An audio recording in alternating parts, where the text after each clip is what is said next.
Hello, friends. I wanted to come on here and take an opportunity to talk to you about something that I've been working on. Um, if you follow me on Facebook, you'll know that I've been posting images of tarot cards that I've been working on. I've been working it with this book called The Tarot Architect by Lon Milo Duquette. Um, I've just been working through the cards and stuff, and it's been very rewarding and fulfilling for me. Um, and I wanted to go through my deck and showcase my cards real quick and what they look like. So, um, the first card, this is my Fool card. It is Pan because I see Pan as being the kind of the fool and also the holy fool in that same sense. Here is the Magician card. In other decks, like the Rider-Waite, they had a Mobius strip above the Magician. And I was like, I don't want it to just be stagnant. I wanted to actually the Mobius strip to actually do something. So I incorporated the Mobius strip into the actual Magician. The next card is the High Priestess. And as you can see, I incorporated the Vestica Pistis into the card because to me it is indicative of the womb, and she rests within the sphere of Binah in the Kabbalistic tree of life, and so she is the Holy Mother. She is Barbello. She is so I wouldn't say she's Sophia, but definitely Barbello. But I put her in between the two here, Thelema and Agape, being the two main principles of Thelema. This deck is somewhat based on the Rider-Waite and also somewhat on the Thoth Tarot, and then also somewhat based on my own sort of like artistic flair. That's the way I look at it. So here is the Empress with the crown of stars and such.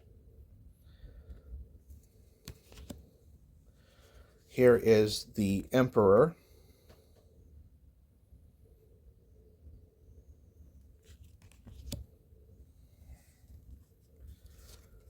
Here is the Hierophant.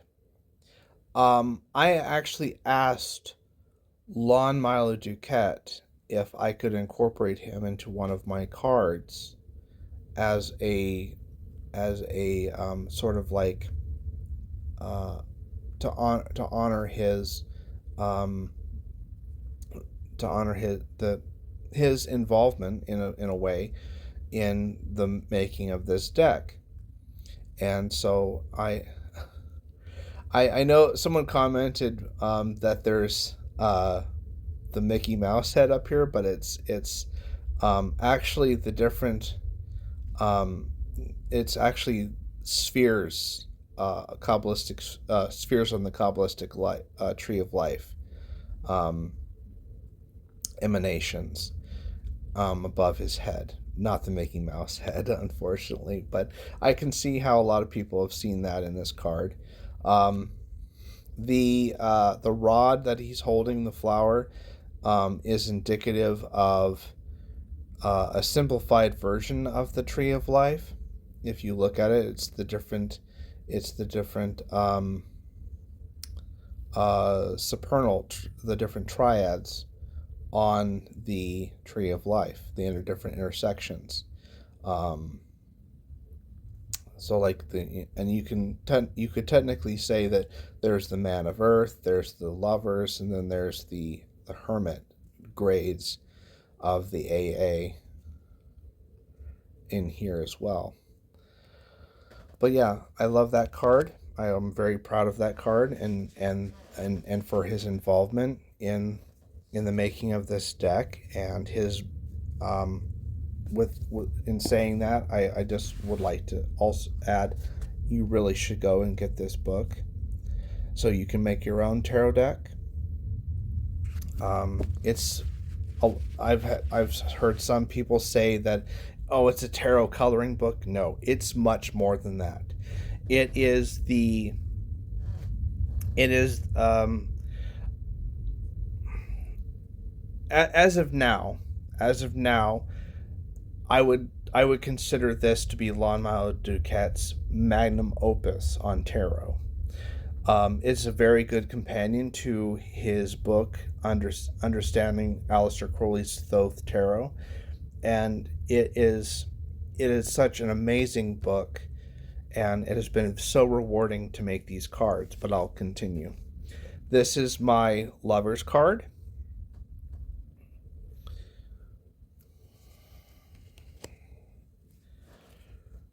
This is the Chariot. I incorporated the sigil of Frater Akkad on the shield because Parzival, Knight, those associations, and that he is the protector of the Grail.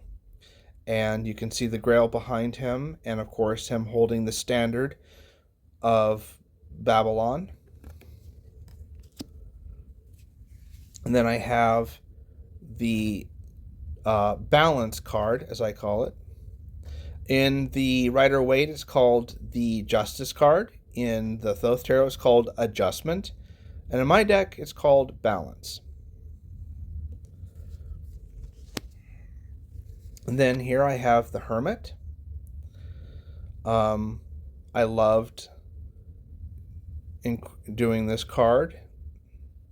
It was really awesome to make the Hermit. And then here is the Wheel of Fortune. I try to incorporate the Star of Babylon wherever I can, because for me, she is the principal deity that I work with and speaking, and I have a very strong affinity and connection with her. And this, speaking of Babylon, this is Babylon right here, the Lust card, riding the beast, raising the sword of justice.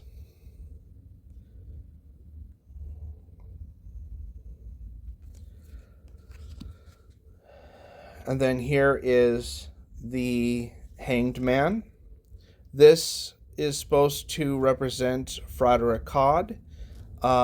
Frater Akkad, in one of his later writings, I forget which of his books, he flips the Kabbalistic tree of life upside down.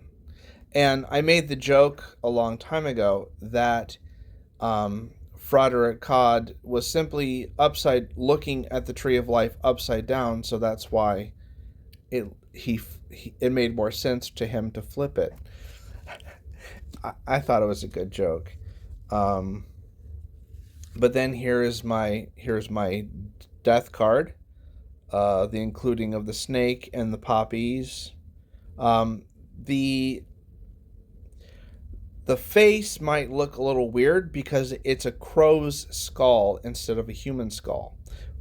I just thought that would be an awesome incorporation to the death card. This is the art card. I wanted to touch on some alchemical aspects, and so I have the yin yang of the mercury and sulfur. The egg here in the center is actually salt, but you can't see the bar because of the snake's tail. And then we have the devil card.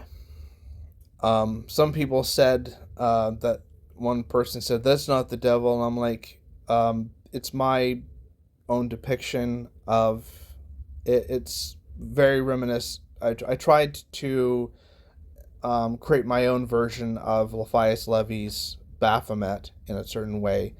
I liked the goat skull, the ram skull, versus having the traditional thing. But I think it turned out really good. Um, Here is the Tower card. I thought that was it was an awesome depiction of the Tower. Here is the Star card, representing New Wheat and also Babylon.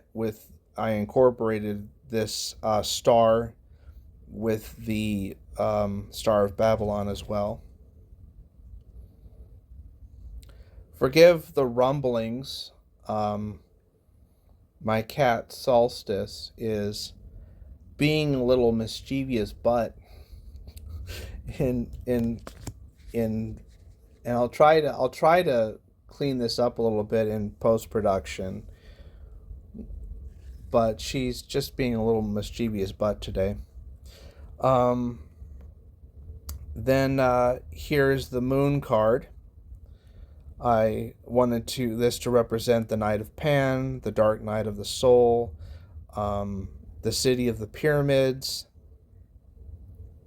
with regards to the crossing of the abyss and stuff. And then here is the Sun card. This was a sigil that I made a long time ago for a friend, and they never used it. And so I just decided to incorporate that image as the sun sigil for the sun of my sun card. So that's why the sun looks a little weird than usual. But it turned out really nice. Here is the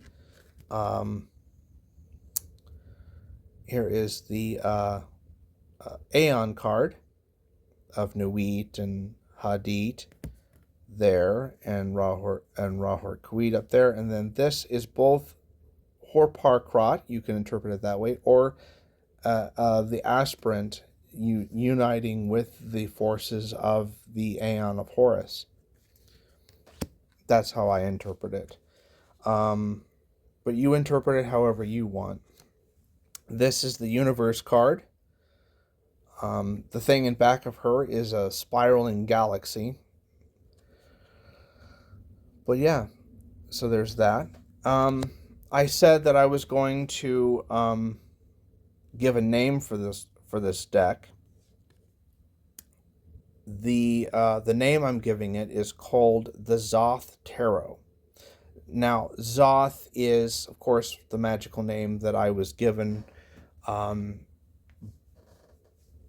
by my holy guardian angel in a dream.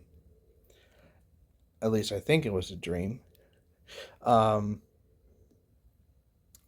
I decided to use the name Zoth instead of Doth Nihilus as I did, because the Doth Nihilus name was something I came up with myself. The Zoth name was something that I was specifically given, and so I use that now instead. So this deck is a manifestation of me, and an extension of me, and a manifestation of my true will. I did create another card that because one of the decks that I love, it's the Terra Volatile deck, and they have alternate cards that you can utilize, and even additional cards. And so I wanted to create an additional card. And I created this.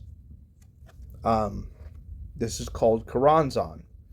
And this card represents, in my own interpretation, the adept or magus confronting their ego as they cross in the process of crossing the abyss.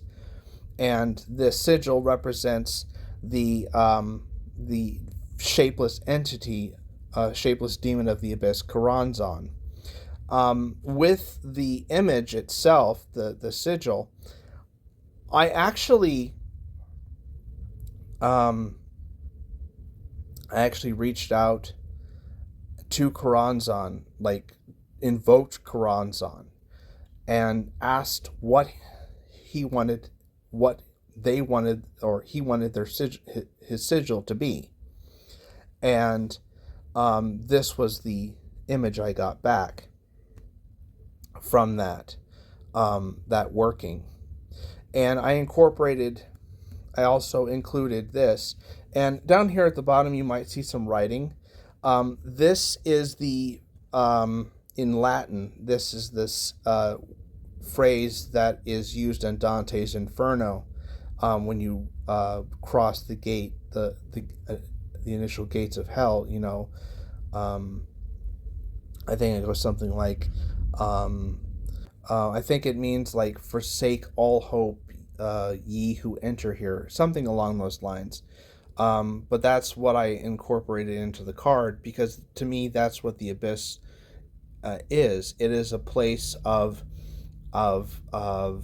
transformation, of dissolution, and it is where the adept goes to, whatever goes into the abyss doesn't come out the same, or doesn't come out at all. Many magicians that have tried to cross the abyss have destroyed themselves in the process. And I just wanted to, I thought this was a great addition to my own personal deck. It's a card of transformation, a card of dissolution, a card of challenge. I mean, you could technically say that the tower also represents that as well, but I thought that it would, for my own self, I wanted to include that aspect of personal transformation. So in this, I really love this deck. It's turned out really well. I'm very pleased that I've accomplished this. That I've finally made the full major arcana of my tarot deck. So I hope you guys enjoyed this presentation, and don't forget to pick up Lon-Milo DuQuette's book, The Tarot Architect, and go on your own tarot journey in discovering and manifesting your own tarot deck. And I hope you enjoyed this video, and give it a like, and 93 and blessed be.